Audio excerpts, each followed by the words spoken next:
Did she like working for McNabb? Shepard asked. When she started, she was quite happy, began Chowdhury, but things have been difficult for the last month or two. In what way? Shepard asked. Well, at first she and James always agreed on everything, replied Chowdhury. But like I said, for the last month or two they haven't. I was walking past McNabb's room yesterday afternoon.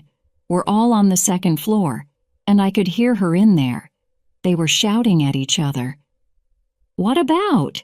Shepard asked. I didn't hear much, answered Chowdhury. One of the hotel cleaners was nearby, so I couldn't stop and listen, but I heard her say, You need me, James. Give me what I want, or your company is finished. That was all I heard. What do you think she wanted? Shepard asked. Money. Chowdhury did not stop to think for a moment. Ah, said Shepard, thinking about the telephone conversation with her friend in London. And how is the company doing? Shepard asked. I've heard it's not doing too well. Who told you that? Chowdhury asked quickly. How is the company doing? Shepard asked again, her voice a little harder. Chowdhury thought for a moment. Not great, he said. I mean, I'm the accountant. I can make the numbers look good on paper, but actually, they're not great. Some of our big stars aren't as good as they were. Sales fell last year and will fall again this year. There are 2 new bands out there that we think are very good. Claudia was trying to get them to work with MMI, but they're still thinking about it. I see, said Shepard. She said nothing for a moment. Then Webb spoke. What about last night? He asked. Where were you going at about 11:15? For a run. Why? Chowdhury asked. Which way did you go? Asked Webb. Out of the hotel and right, replied Chowdhury. I ran along the beach for 4 or 5 kilometers and then came back. I got back about 11:30. Shepard thought, Claudia Engel's body was a few hundred meters to the left of the hotel, the other way. At that moment, D.C. Fox's head came round the door. Shep, he said, you'll want to see this. Shepard left the room for a moment and then came back in. Fox stood by the door. In Shepard's hand was a golf club in a long plastic bag. One of my officers found this in your room, she said to Chowdhury. Is it yours? Chapter 5. More about Claudia Engel. Chowdhury opened his mouth and closed it again. Yes, it's mine, he said. You only have one golf club? Shepard asked. It's a new one, answered Chowdhury. I bought it the day before yesterday. My other clubs are in the golf bag in the back of my car. We'll need to look at those too, said Shepard, putting out a hand. Keys, please. Chowdhury gave his car keys to Shepard. She passed his keys and the golf club to Fox. You know what to do, she said. Yes, Shep, Fox replied. Shepard looked at her watch, then at Chowdhury. You can go, she said, but don't leave the hotel. I'll have more questions for you later. Chowdhury left the room. Webb looked at Shepard. Your phone call, he said. That's how you know business is not good. Yes, replied Shepard. A friend in the music business. It's a small world. And how did you know that Chowdhury and Engel were lovers at one time? Webb asked. I didn't, said Shepard. But there was something in his voice that made me think it was a good question to ask. Shepard took a pen from the table and started playing with it. And D.C. Fox told me that Darren Fleming is here. Get him in here next. Ask for some sandwiches for later, too, and more coffee if you want it. Shepard looked at her watch. It was 12 o'clock. Time for a real drink, and you can get me a glass of red wine from the bar, she said. Webb looked at Shepard as he stood up. She was certainly different from other police inspectors he knew, but he just said, "Right, Shep.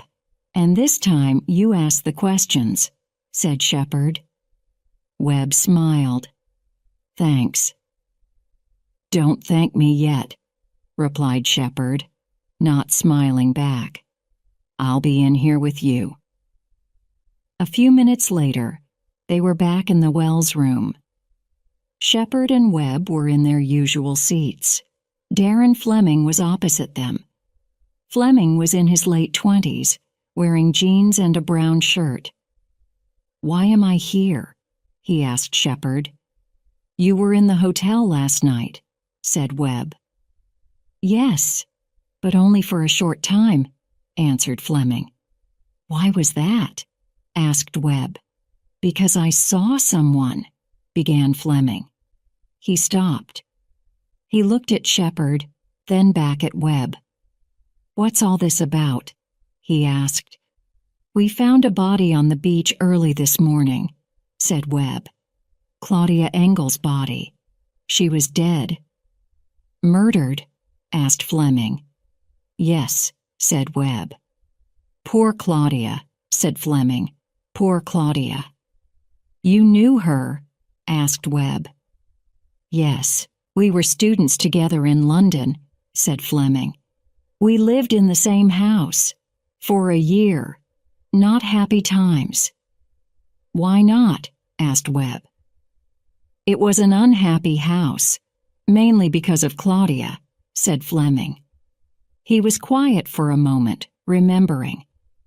Then he spoke again.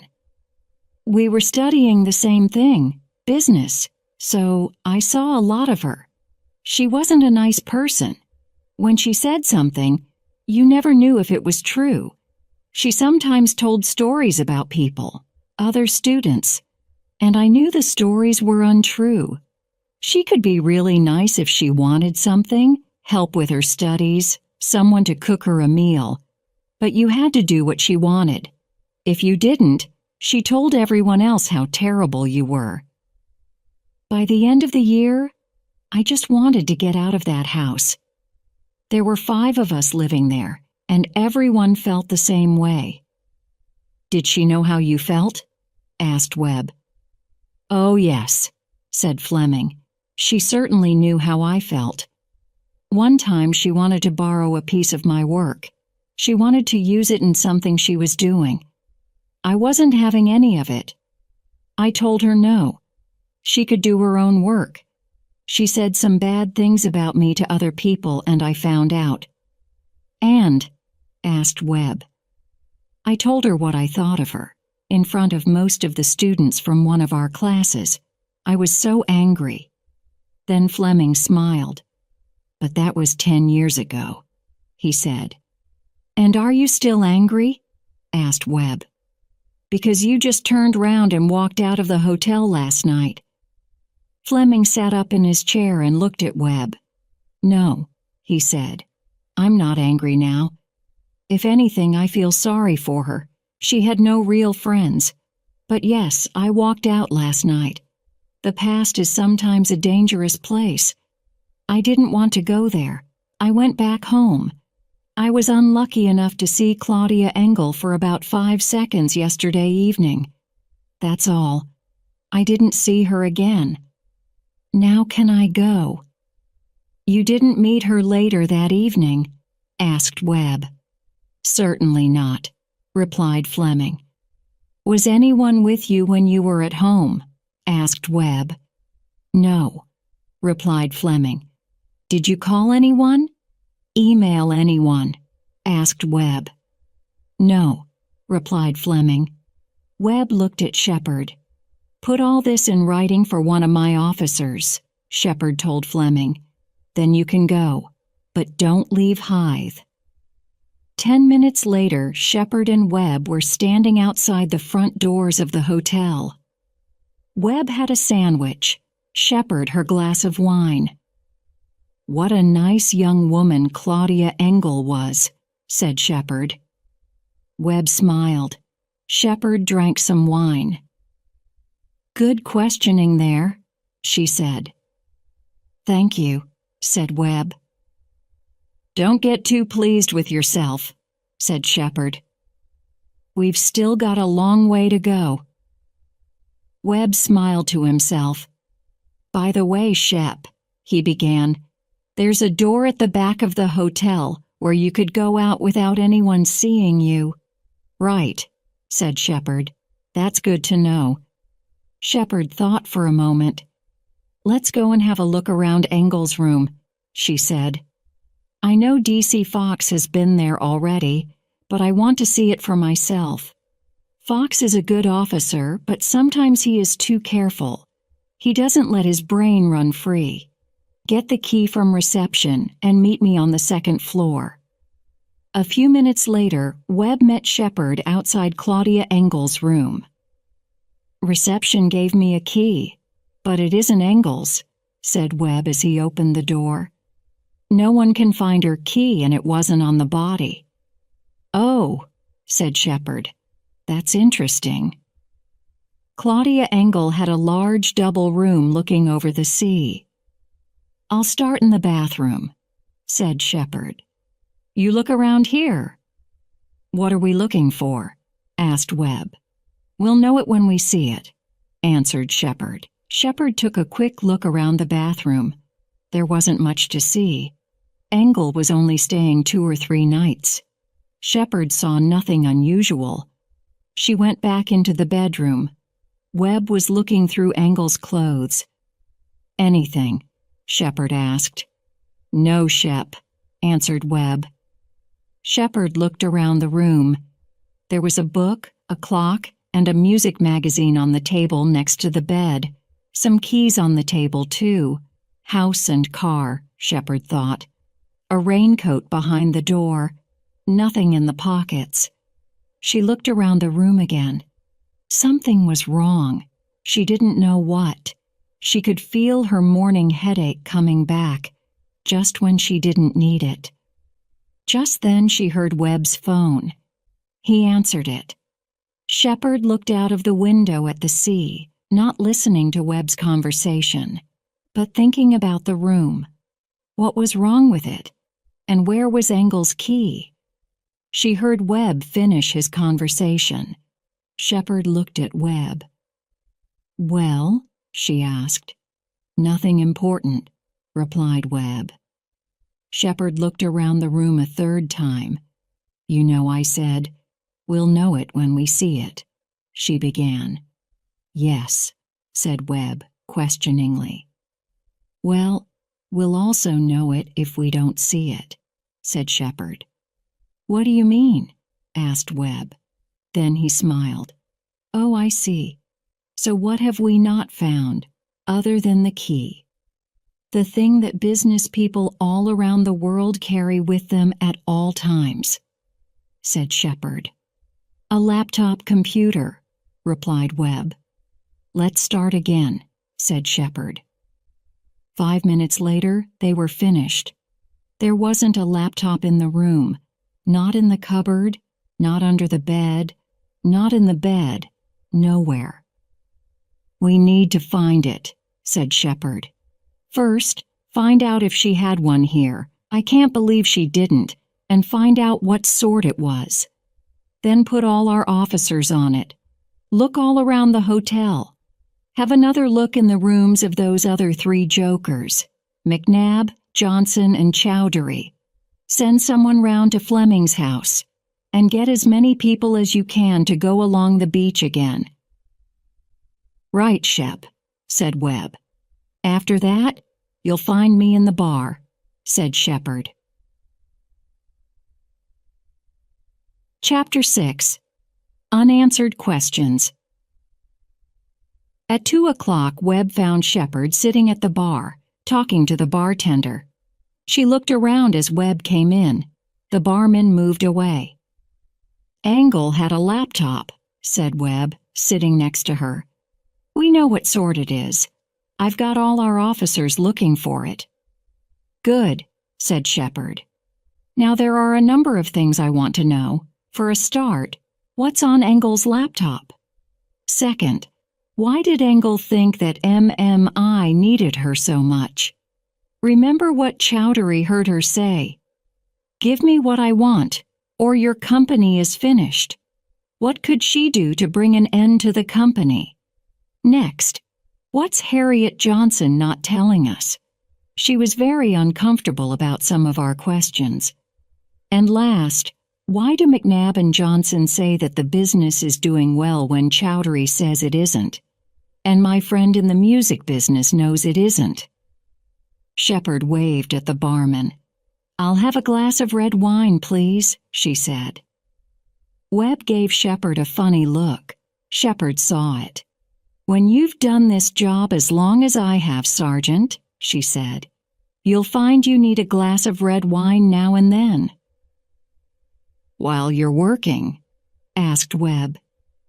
It helps me think, replied Shepherd.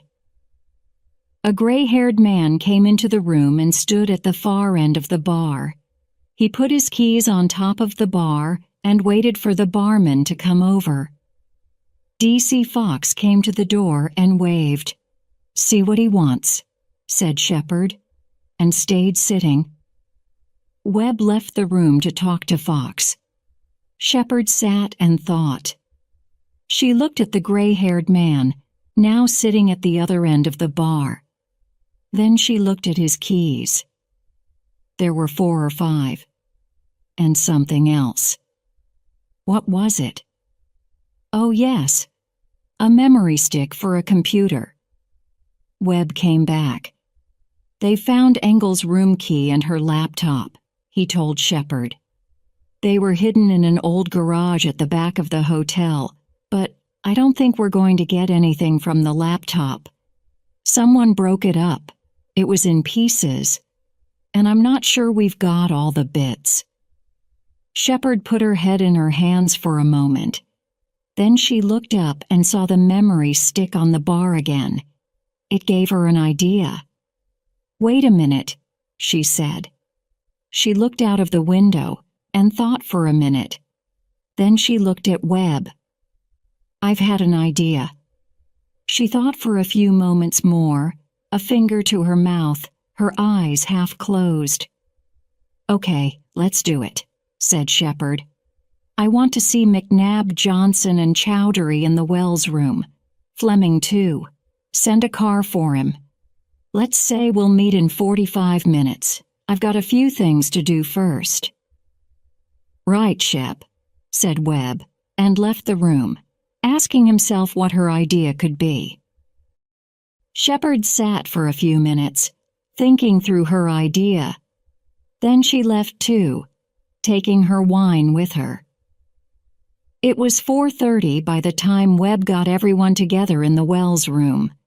Shepherd walked in and looked around. Webb was already sitting in his usual place. Across the table sat Chowdhury, McNabb, and Johnson. Fleming sat a little away from the table. D.C. Fox stood just inside the door. Good afternoon, everyone, said Shepherd. This is Mr. Fleming. She waved a hand at Fleming. You will know him from last night. He knew Ms. Engel some years ago. She looked at Fleming. Over here are Mr. McNabb, Ms. Engel's boss, and Mr. Chowdhury and Ms. Johnson, who worked with Ms. Engel. Shepherd walked around the table. There was an envelope in her hand, which she put on the table in front of her chair. Then she sat down. I've asked you all here together because one of you killed Claudia Engel, said Shepherd. Everyone started speaking at the same time. Shepherd put up a hand. Stop talking, she said. Everyone stopped speaking. I don't know how many friends Miss Engel had, began Shepherd, but certainly no one here was friends with her. McNabb started to say something, but Shepherd put up a hand again. Later, Mr. McNabb, she said. You can say something later. Not one of you liked her, Each of you could be the killer. Mr. Fleming, you say you were at home, but we don't know if that's true. Mr. Chowdhury, you say you turned right for a run along the beach, but what if you went the other way? Mrs. Johnson, you say you sat in the lounge and then went to your room, but what if you went outside? And Mr. McNabb, you say you watched TV in your room and then went to bed, but how do we know that? Shepard saw Johnson look at McNabb and move on her seat. Now look here, said McNabb. Shut up, said Shepard. She looked at the four faces in front of her, then at McNabb. MMI isn't doing well, is it? She said. And don't try and tell me it is. McNabb gave Chowdhury an angry look. I didn't tell her, said Chowdhury. She knew already. McNabb looked back at Shepard. How? He began. Is it? Said Shepard. No, it isn't, said McNabb. But there are these two new bands. Ah, yes, said Shepard. The two bands. Are they real? Yes, said McNabb and Chowdhury at the same time. Good, said Shepard. Now have I got this right? If these two bands come to MMI, your company is okay. But if these two bands go to a different company, then that's the beginning of the end for MMI. Is that right? Well, began McNabb. Yes, said Chowdhury. He'll try and tell you something different, but MMI is just a small company. It can't get much smaller. So if the bands don't come to you, that's the end of MMI, and you all lose your jobs, said Shepard. And the person who was bringing the bands to MMI was Claudia Engel. What are you saying? Asked McNabb. I'm not saying anything, said Shepard. I'm just making sure we all understand where we are. She looked around the room at everyone again. The next thing I want to talk about is Ms. Engel's laptop, she said. We've just found it. In pieces. Hidden in an old garage at the back of the hotel. At that moment, the door opened. A police officer said something to DC Fox. Fox came over to Shepard and spoke to her quietly. She looked at Johnson. Just what I need, Shepard thought. A way to make Harriet Johnson talk. Miss Johnson, one of the cleaners saw you leaving the hotel this morning at 6:30. You were carrying a laptop bag. Perhaps you could tell us what you were doing. Chapter 7. Who killed Claudia Engel? Everyone in the room looked at Harriet Johnson. I, began Johnson. Her face turned dark red. She stopped and then started again. I was taking my laptop out to my car, she said. This was our last day here. I knew I didn't need my laptop again, so I went to put it in my car. But it was my laptop. You have to believe me. Excuse me, Shep. It was Fox who spoke. When we asked to see everyone's laptop, Ms. Johnson's was in her room. Yes, said Johnson. I know. I brought it back. When I knew we had to stay longer because of Claudia, I went and got it. I thought I could do some work. Shepard looked at Johnson for a few seconds. Tell me, Miss Johnson, she began, her voice hard. Tell me everything that you did after 10:30 last night. For a moment, Johnson didn't speak. She looked at McNabb, then at Shepard. And don't tell me you just went to your room and went to bed, said Shepard, because I won't believe you. Johnson looked down at her hands for a moment and then up at Shepard. I went to James's room, she said. I wanted to ask him something about a problem we're having with sales in North America. I needed to send an email to the States before I went to bed. But James wasn't there. He didn't come to the door. Johnson looked at McNabb. "I'm sorry, James," she said. "Well, Mr. McNabb," asked Shepard, "where were you?" Now McNabb's face went red. "I was probably in the shower," he answered. "I told you I had a shower before I went to bed." "You didn't go out," said Shepard. "You didn't use the door at the back of the hotel?" "No," he replied. Shepard looked around the room at everyone. Her fingers started playing with the envelope on the table in front of her. The envelope was opened, and there was writing on the front of it. She looked back at James McNabb. "Maybe what you're saying is true. Maybe it's not," said Shepard. "I don't know yet, but one way or another I'm going to find out." She looked around the room again. "And I do know this. Claudia Engel's laptop is important. Her killer knows it's important too. There's something on her computer, an email, a letter, something like that. Something that will tell me who the killer is." Nobody spoke. The room was very quiet. "I also think Ms. Engel knew she was in danger," said Shepard, looking in turn at each of the people sitting in front of her. She turned the envelope over so that everyone could see the writing on the front. There were 2 words: Claudia Engel.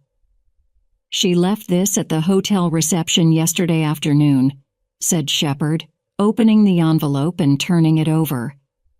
A memory stick fell out onto the table in front of her. "Do you know what's on this?" she asked, and then answered the question herself. Everything that was on her computer. Claudia put everything important from her laptop onto this memory stick and gave it to reception to keep safe. "It could take me some time to find what I'm looking for, the important email or letter, but I will find it." Again, nobody spoke. Shepard watched everyone carefully. Johnson's hand went to her mouth. Chowdhury looked like he had a lot of questions to ask. Fleming was sitting back in his chair looking from Shepard to the MMI people and back again. But it was McNabb who looked most uncomfortable. Shepard watched him carefully. At that moment, the door opened. A police officer gave D.C. Fox a piece of paper. Fox passed the paper to Shepard, who looked at it, then smiled at Webb. Webb looked at her questioningly. Shepard looked around the room again.